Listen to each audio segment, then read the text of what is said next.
Sophie avait 27 ans lorsque sa vie prit un tournant inattendu.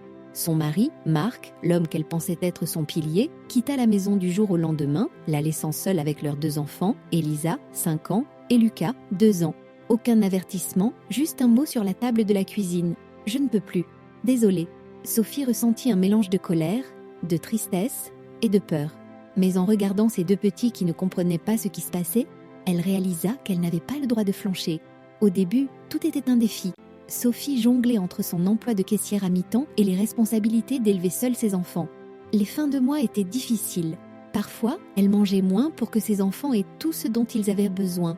Les nuits étaient longues et solitaires. Parfois, après avoir couché les petits, Sophie pleurait en silence. Mais chaque matin, elle se levait avec une détermination renouvelée, se promettant que ses enfants ne manqueraient jamais d'amour, même si l'argent venait à manquer. Sophie apprit à faire des miracles avec peu.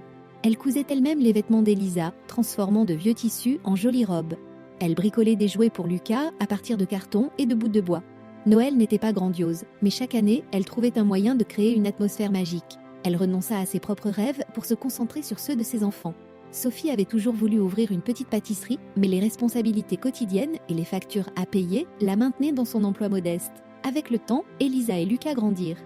Elisa, inspirée par la détermination de sa mère, devint une excellente élève. Elle s'inscrivait à des concours d'écriture et ramenait des prix à la maison.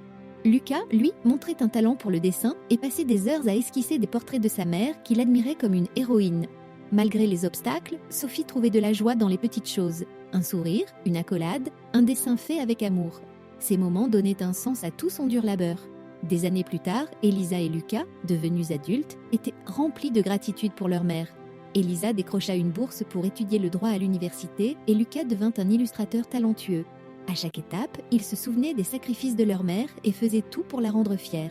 Un jour, Elisa et Lucas surprirent Sophie avec un cadeau spécial. Ils l'emmenèrent visiter une pâtisserie qu'ils avaient louée pour elle. « Maman, c'est ton rêve, tu nous as tout donné, maintenant c'est à nous de te soutenir. » Les larmes aux yeux, Sophie ouvrit enfin sa petite boutique qu'elle nomma « Chez Maman Sophie ». L'histoire de Sophie est un hommage à la force et à l'amour incommensurable des mères célibataires. Elle montre qu'avec du courage, des sacrifices et une volonté inébranlable, il est possible de surmonter les épreuves les plus dures.